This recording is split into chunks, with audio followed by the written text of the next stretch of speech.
Hello everybody and welcome to Storm Reads, and today I'm going to be doing my July TBR.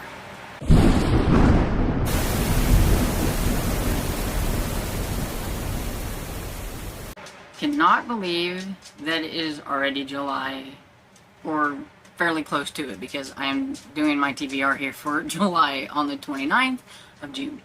But it's crazy. I just can't believe it. I do have a few things that I'm wanting to participate in, one being my own readathon that's co-hosted with Sarah from the Bookish Knitter, which is Retro Romance Readathon Seasons, and then I do have a few other things. But first I will do the Retro Romance Readathon Seasons first, and then we'll move into the other ones. And so basically I wanted to make this easy because it is summertime. I do my full month in February for the readathon.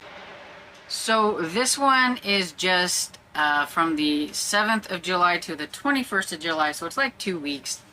But you are welcome to read them all month long like me, but I know that summertime is busy and not everybody has a lot of time to read books. So even if you just read one retro romance participate, I would be a-okay with that and happy and everything. It's basically easy. It's just a theme of seasons. I wanted something simple, so pick a book that represents fall, spring, summer, winter. There you go. 4 books if you want to do all 4 of them, or pick your favorite season and read a book from that. The cover can look like the season it's representing, even if the book inside doesn't. You can see when the book was published and the month that it was published, then you can count that for your season. You know, things like that. It's pretty easy. If there, maybe you have one that has summer in the title or something like that. So, pretty simple. I have a bunch of small books here. And basically what I did was I just went over to one of my tubs and I was like, I want to read a lot more of like my smaller ones, because I have to eyeball read pretty much all of these. I'll look and see if there's an ebook or an audiobook for these, but I'm pretty sure this is eyeball reading books right here. And so I want to be able to read a few books because I have other things going on and everything, so I have to pick some smaller books. I am also in the middle of a big book, and so I would like to read some on this book during July, but by no means am I going to probably finish this big gigantic book because it's an eyeball reading book as well. But I will mention this one because I do have The Pirate's Vixen by Constance Bennett, and this one is for Big Book Summer. It's one of the books that I picked for that. And yeah, I'm only on page 41 out of like 500 and something pages. I can't remember exactly, but it's a chunky one. Yeah, 590, so almost 600 page book. So yeah, if I just read this book, it would take up all of July probably. So I'm just going to read some on this book. Then I'm going to mention a couple of audiobooks that I'm going to be doing along with these, because I mean, I do want to get through some retro books, and I know I'm going to need some audiobooks to help me along the way. And so I've decided, since I read the very first Debbie Maycomer's category, I think it was for might have been for February's Retro Romance Readathon. It wasn't very good. So I'm curious about the second one. So the second one is called Heart Song by Debbie Maycomer, and it was on, I think, Everand as an audiobook. And so I'm going to listen to that one and hope that it's better than the first one. She definitely has come a long way. And then I'm dragging my friend into the readathon because we do our buddy reading and everything. And she did buddy read a paranormal vampire book with me, I think in February. I think we did it in February. It was the Shannon Drake series of Alliance Vampire, I think, or something like that. But this second one is When Darkness Falls by Shannon Drake, and that is also aka Heather Graham, and I am trying to read as many Heather Graham books as I can. And I thought, you know, this one is retro. It fits. It's from 2000, I believe, which you have to read a book that's from 2004 and earlier, so 2000 and everything. So I'm excited to get into that one and see what the next book in that series is going to be like. And I could find that one on audio, and so I thought this would be a good one. And now, all my eyeball books. Most of these are Harlequin, but not all of them. There's a couple in here, I think, that are something else. But this is like a category book, but a different kind. This is a Jove romance book, and it is part of the Second Chance at Love series. It's number 12. So, I mean, it's numbered, so I'm going to count this one as kind of like being a category romance of sorts, I guess. And this one is called Meeting with the Past by Caroline Halter. And I think I only have a couple of these. I don't see these out in the wild very often. This one is from 1981. And it's in Portugal. The quaint charm of Sintra and Casquias. The sophistication of Lisbon. Whew. Training as an agent for Globe Travel Unlimited, lovely Alex Jameson would see it all now that she is starting over after the sad collapse of her marriage. It seemed like a dream come true until she met the boss himself, Vince Reardon, the very man she had jilted so long ago. So, yeah. It's a second chance at love, so I'm going to guess that they are all second chance romances. And so, yeah. So I'm kind of curious about this. And so hopefully I can get to it. Another one I have is a Magnum book. And it is definitely a little tiny one. And this one is called Hidden Heritage by Monica Blake. And I just really like this cover. This definitely is a fall type of cover to me. While I think this one is kind of a summer with the, like, city and the ocean and stuff back there or whatever. And I think this one is a romantic suspense. I'm not going to read the backs of all of these because then my TBR would be super long and I'm rambly enough as is. But this one is from 1968, and so I will see. It says a black shadow hung over her past and threatened her hopes for future happiness. So, that one try. And so, I believe the rest of the books that I have... Oh, wait. No. There's one hiding underneath. I thought I had them. Okay, so here's another, like, category type, but this one is a signet. And it's Adventures in Love, and it's number 30. And so this one is Island Autumn by Catherine Ladd. So look, it has autumn in the title. I didn't even know that. I didn't even pay attention until right now. But it says, she's been hired as a teacher, but could she school the longing of her own heart? So... see how that one goes. But I'm going to guess it's in an island somewhere. So, set in an island. Okay, so now the rest of these are pretty much category romances. And so I have Devil in a Silver Room by Violet Winspear. This is number 5 in the Harlequin Presents books. I think this is like a super weird cover because there are horses in her mind or something, like her top of her head. And it's just really weird. I feel like Violet Winspear has a fascination with using either devil or Satan in a lot of the titles of her books. But we're going to see what this one is about because I don't have a clue. And then we have Rosemary Carter, Face in the Portrait, just number 410 in the Harlequin Presents. And that one's definitely got a pretty kind of summer setting in the back there.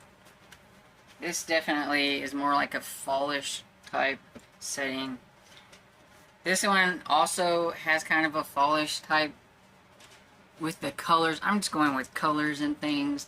It's kind of spooky gothic-y looking.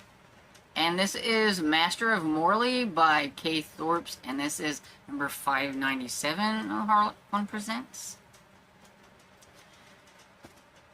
Then I have a rare oddity in the Harlequin books, and this is Passage to Jamaica. And it definitely gives me wintry type vibes, just with the white and everything. But it says blackmail was only part of the ugly plan. This is by Claudette one year. I don't have a clue. I can't pronounce it. But this is Mystique's book, and it's number 72 in the Mystique's book line. But I had to look it up because when I first got this, I didn't know exactly what it was, but it looked like a Harlequin. But it's like the French version or something like that. Like these are French authors, and it was just a small like line, and this one came out in 1980 and everything. So I've only found like this one. I may have another one. I think I have two that I just ran into when I was thrifting, but yeah, I had never heard of them before. But I just think it's kind of cool, and I need to give one a try. And I think they are romantic suspense type novels. I mean, because blackmail was the only part of Ugly Plan, so I'm thinking that's kind of what these are geared towards, kind of like romantic suspense. Well, and I have another Violet Windspear on here. I just grabbed some out, like I don't even know. And this one is The Honey is Bitter, and it is number 6. So I have number 5 and number 6 that are both Violet Windspears. That's cool. It's a Harlequin Presents. This one was your introduction to the world of Harlequin. And it's very thin. I like it. I like thin books. It's 190. It feels like, I don't know, it feels thinner than the other books, but I don't know. Anyway, we've got some pretty flowers here, so that could be kind of summery, spring, I don't know. This one feels like fall with the colors. This is Unexpected Inheritance by Margaret Mayo, and this is a Harlequin's romance novel. It is number, if I can read it, 2955. This one, I believe, is from the 80s. Yeah, it's from 88. Because I thought in the 80s, they started changing to like this kind of a style of cover and everything. And then I have my stack of like really old ones that I like to try. So we have The Man at Malera by Catherine Blair. I had to tape this one up. He was falling apart a little bit. It's a little rough and everything. It's definitely one of those where the love interest looks like it could be her grandpa. These covers crack me up.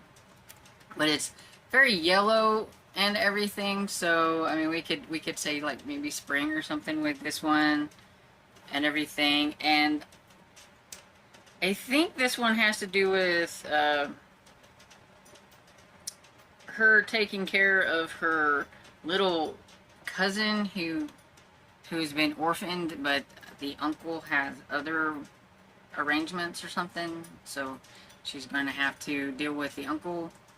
And this one takes place on the plantation in Yatsaland or something like that. But they usually, a lot of these will take place in a foreign country of some sort. And we have The Fire and the Fury by Rebecca Stratton.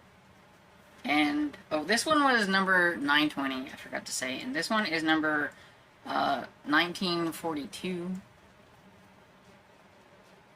And haven't been saying when these come out, but this one was originally published in 1975, my birth year. But the Harlequin version was from 76, so still pretty old and everything. Love the colors here. This is definitely very summery, and it's set in Australia because we have A Lesson in Love by Margaret Way, and I'm pretty sure most of hers are set in Australia, but I do know this one is because it says Northern Australia on the back. Oh, and it's number 1974. And I have Flight into Yesterday by Margaret Way again. I didn't even realize I had two Margaret Ways. But, yeah. This one doesn't say Australia, so we'll see. But I'm pretty sure most of hers are set in Australia. This one is number 2016. The last one I have is Strange Recompense. Oh, I can't speak. Anyway, this one is by Catherine Arley, and we have here a limited vintage edition. And so this one is actually from the 1960s. Though this copy is from 1980. But actually, let me take this back. Even though this says it was first published in March of 1960, it was actually first published by Mills and Boon in 1952. So this will be my oldest book that I'll be reading for Retro Romance Readathon. And everything, because yeah, that's pretty old. But I really liked the cover. I thought the cover was kind of cool, and so I was curious and thought, well, give this one a try. It seems to me like it could be a little bit more on like the suspense side. We got this like car rushing down through here. He's looking awfully sinister. I don't know. She just doesn't look like she's having a good time. And this was number 511. So that's all of my selections for the Retro Romance Readathon season. If I read a couple of these, I'm going to be happy. I just like a large selection to draw from. And I could even change my mind, you know how I am. But this is how a mood reader picks out her books. She gets a giant pile of possibilities, and then she picks from them.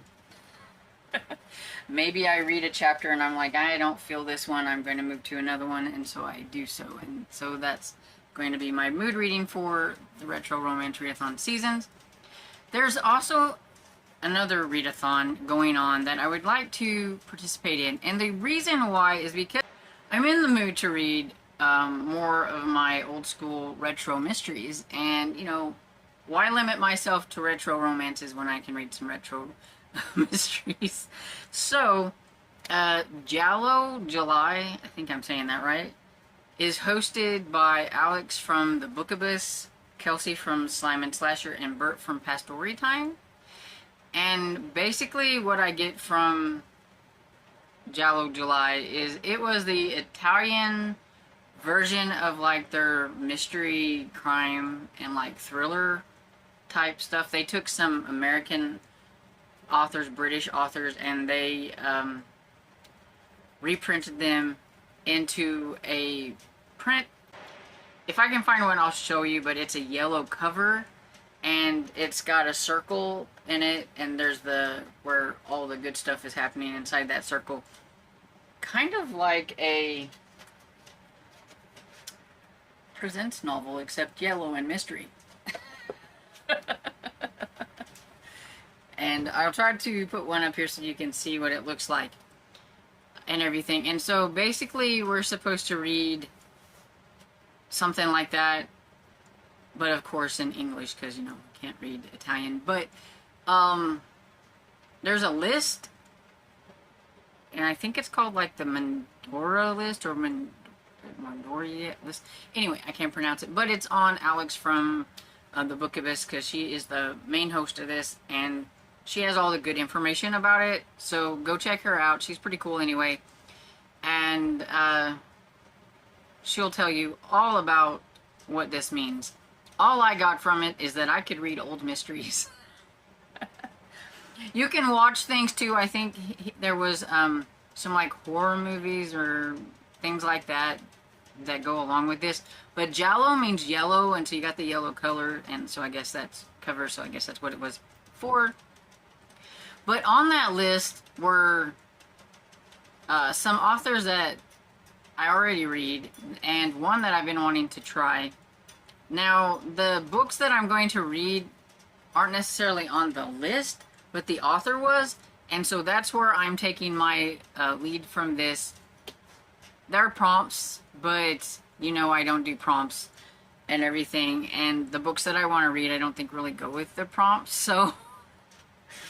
And I can't remember what the prompts were, and I didn't write them down, but it gives me the reason to read the next Perry Mason book, because Earl Stanley Gardner, and I think some of his Perry Mason, or whatever, but later down maybe they had... And anyway, I saw a Perry Mason or an Earl Stanley Gardner on there, and so it gives me permission to read the next one, which is Perry Mason Solves the Case of Lucky Legs. Look at those lucky legs. Now see, this is whenever I was talking about Perry Mason in my double feature that hopefully you have seen before this. I had a certain editions that I liked. Well, actually, I have them right here. I like these editions, but this is the only edition that I could find that I have, so maybe one of these days I'll get an edition in that cover, but for now we got this one. And so yeah, I'm going to read another Perry Mason. I am really rambling. Sorry, I am getting rambly. And then there is also S.S. Van Dyne is an author that I've been wanting to try. And the Benson murder case was actually mentioned on the list, I believe. And it's the first book in the Philo Vance series. And so I can find that one on audio, so I am going to give that one a listen to. I needed some audiobooks, and so I figured my mysteries would be a good way to get in some audiobooks. And Agatha Christie was also mentioned on the list. And so I'm thinking that I may try to get to Murder on the Orient Express, because it is the next book in the Hercule Poirot series that I need to read. And so I might try that. And that's going to be my little nod to Giallo July.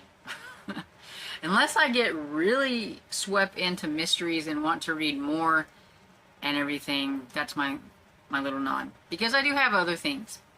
I have a couple of other buddy reads. So I am reading the Dresden Files with Amy and my friend Barb, and so the next one is Full Moon by Jim Butcher, and so I'll be reading that one in July.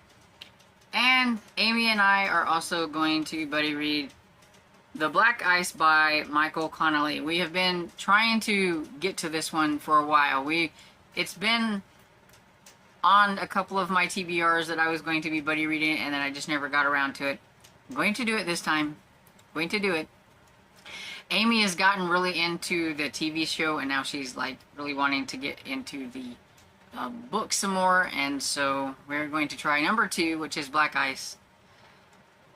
And I think that's everything. I think. I do have the Killing Time with Cozies is doing a read-along of the Southern Peach or Georgia Peach, or anyway, it's a cozy series by Susan Furlong about peaches. That's all I know, and I need to read the second book in that, which I don't remember. Rest in Peaches, maybe, I don't know, but I didn't need to get that one. But other than that, I think this is everything. But you know how I am. I forget things, I add things. And so let me know What are you going to be reading for July? Are you participating in my readathon? Are you participating in Giallo July? Is there another readathon that you're participating in that you would like to let me know down below in the comments? I love comments. It helps my channel. And if you don't have anything to say, just leave me like a little smiley emoji to let me know that you are here. And anyway, I hope you enjoyed this video, and if you did, please give it a thumbs up and subscribe, and I will see you all in the next video. Bye!